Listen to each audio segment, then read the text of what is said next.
Hey guys, it's Kay Journey, and I am here today to actually start playing a game with you guys. So if you're new, hi, welcome. This is going to be my first full video on this channel. I have shown this process on my other channel, but due to moving things around, I've decided to start a separate channel for this. So what this is called gamified plotting. So this is like a thing that I created just to kind of have fun with plotting novels and stories and things like that. So anyway, let's get into it. So what it is basically, and here I'll show you with tropes first. So it's a system where you roll dice and you come up with different things. So I've got fantasy tropes, mystery tropes, horror tropes, sci-fi tropes, dark fantasy elements, punk genres, and then within each of these, I have different things. So anyway, let's just start by using it and you can see how it goes. And I, I glued got nails on, wild. These will not always be a thing, but today I was feeling it. But then I glued this one on kind of sideways, so I'm kind of laughing at myself. So if you notice and it bothers you, sorry. I am learning how to do this, but I am not very good at it yet. Okay, so we're going to label this story number 1. And actually, we're going to do it with Crayola. So this will be our first story together. And story 1. Okay, and we're going to start with tropes. This is also my first time using this paper, so we'll see if it actually likes me or not. So we're going to start with tropes. Okay, so we're going to do a genre mashup just because I can and I want to and it sounds fun. So there are 6 different sections here, so we're going to roll a d6 to figure out which tropes we're going to go into, and then a d8 for figuring out which one of these things in here we're getting. Okay, so d6, we're going to do this twice. Okay, so we've got 1 fantasy. Fantasy. Okay, and then we've got 5. Ooh, okay, so dark fantasy elements. So fantasy and dark fantasy.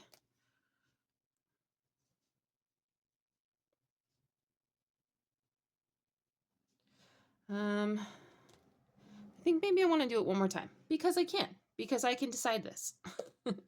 Ooh, 6. Okay, so punk genres. Cool. Okay, 3. This punk.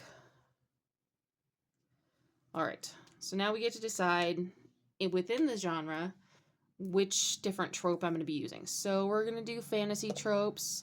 7. Ooh, magical schools. Okay.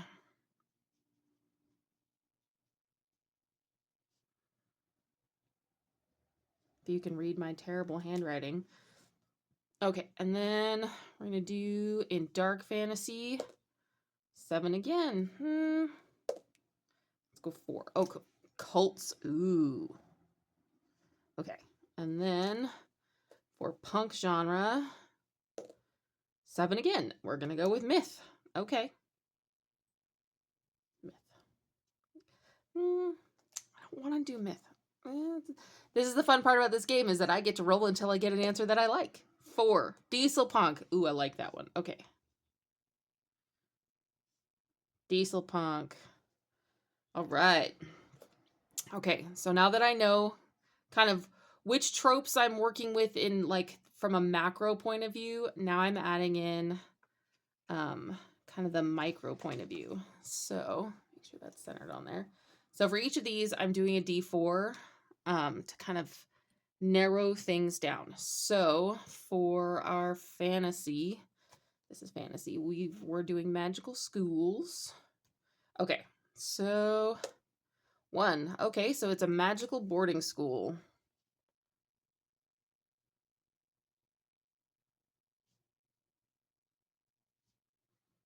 Okay, and then for dark fantasy, we're doing cults. Okay. 4. Sanctuary or hope. Interesting.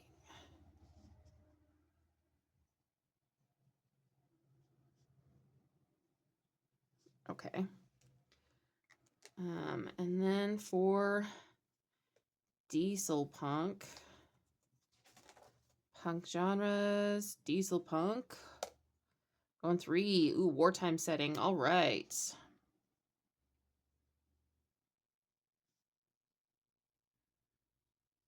Okay.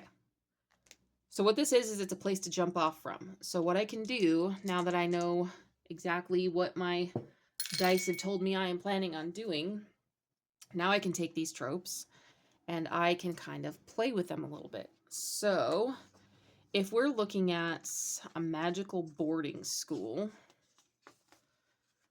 let's grab a different colored pen actually. Okay. So if we're looking at like a magical boarding school and we're looking at wartime setting, that actually makes sense. So if our story obviously centers around somebody young, so this is definitely going to be, because it's a boarding school, this is going to include some coming of age. If I can write coming of age themes. We're also going to be dealing with, so it's wartime settings, so family in danger. And the school is supposed to be safe.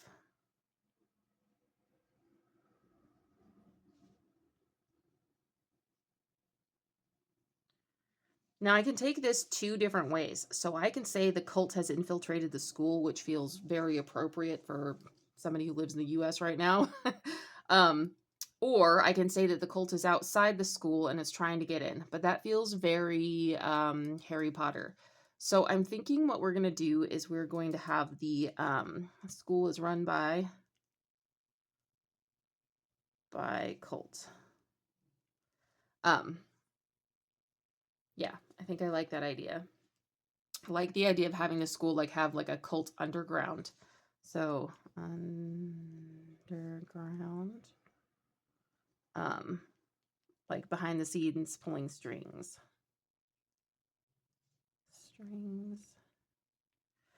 So that would mean that not all the teachers are in it.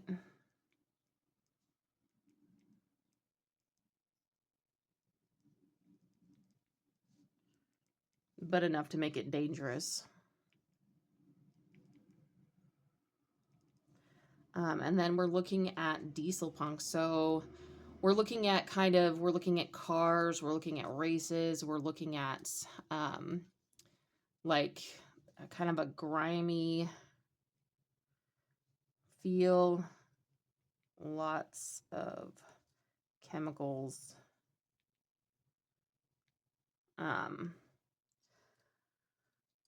We're also looking at one of the things that goes with diesel punk is like rare resources. I am wildly channeling my inner what's that called? Oh my gosh, like the most famous diesel punk story on the planet, and I can't think of the name of it. I can see the actor from the original. Nope. Nope, it's not coming to me. I'll put it on the screen when I can think of the name. Sometimes I just do that. I just go completely blank, and it's gonna happen. Yeah. Okay, so here's like step 1 of story building. And the fun part about this is that if I wanted to change something as I go through, like let's say our next video will be about world building. So if I start rolling dice in world building and I end up in a world that's a lot more like aquatic based, some of this diesel stuff is going to have to change unless you want to go with water world, which is diesel punk set in a water, but that's a whole thing. And that's kind of in a genre all on its own. I don't know if I would want to repeat that. But anyway, so that's kind of I get to play with this a little bit, but the end goal, so where this series is going to go is first we're doing the tropes to kind of play with it and kind of set the stage of what kind of feel I want to go for and where it's going. Then we'll be creating the world, which also helps kind of set this. And then both of those things together help me decide the best way to build my characters. And I'll show you guys like what those look like once we get there. Actually, I'll just show you now. Okay, so in world building, so next week we'll be doing different world building. So we'll be looking at environment, society, and life forms. And those will each have drop down things like this too. So Like, let's say it's a cold environment, we could do underwater or in space. You know, we could end up in different places. And then the society, like, we could end up in a medieval demon witch hunt society with, you know, some diesel punk mixed in there, which would be actually really fun to do. That would be a fun, like, alternate history kind of funky thing, which, yeah. Then it would blend kind of steampunk and diesel punk together, because I think steampunk is more that kind of a flavor. So jumping into that. And then for characters, what we do is we take this whole world and we look at what's happening in it. We create some names, we decide on some genders, and then we look at who they are as like their attachment style, healthy coping mechanisms and unhealthy coping mechanisms, because all people have a couple of each of these, mental and emotional disorders, and false beliefs. And this will go more into building characters. These might change as the story goes on. So after we do all of these work throughs, what I'm going to do is I'm going to take you through a plotting exercise that I haven't actually created a printout for yet, because it won't fit in here. But what it is it's basically Katie Tastic's, and I'll link her below. It's her 27 scene outline. And basically I will be plotting this story that we're creating right here in that video. And I'll be going through of how I would start it, and kind of you would watch me plot in real time of how I would write this story if I was writing it. So that'll be a lot of fun once we get there. But for right now, I just kind of wanted to introduce myself, introduce the series, and just kind of show you what we're playing around with in the beginning. The whole concept behind gamified plotting is just to create less fear around building a story, because a lot of ideas are a lot of, I shouldn't say that. A lot of people think that their ideas for stories are super precious, and sometimes they are, but most of the time, you can take a couple of weird, quirky ideas that seem like they're not related and turn them into something really, really, really cool. It just kind of depends on how you do it. And the things that I come up with how I do these tropes, you're going to come up with something different. How I do the world building, you're going to come up with something different. And how I would plot it out is you would want to plot it out in a completely different way. But seeing somebody do it in real time is really useful for just learning how to do it and learning how to not take it so seriously.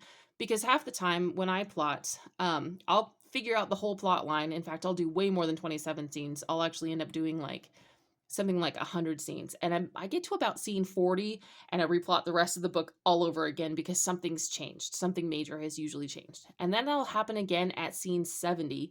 And I'll have to not only replot the ending, or at least significant parts of the ending, but I'll also have to go back and create notes for myself in the beginning and redo that. And that happens in editing. Anyway, it was a long-winded way to say, welcome to my channel. I write books. This is coming out, let me get that in frame. So this is my latest story. It is a cozy, I'm calling it a cozy with teeth because it's a paranormal mystery, but it's like, it's got the vibes of a cozy, but it's really kind of violent and, you know, doesn't follow all of the cozy rules. But anyway, it's very fun. It's, you know, it's a little bit irreverent. My characters are kind of goofy. This cat on the front, his name is Zmai, and he is one of the two point of view characters in here. Anyway, this is coming out on the 15th. I'm super excited, very, very excited. And I am working on the second one, and yeah, I think that's all I have to say. Thank you guys so much for watching. Please like and subscribe to this new channel. I will link my other channel down below. On that channel, there's previous versions of this on that channel, but mostly that channel is focused on like planning and kind of organizing life as an author. Which is why I had to move this over here, because the two things just don't go together very well for the algorithm. Anyway, thank you so much for watching. Please like and subscribe, and I will see you next week.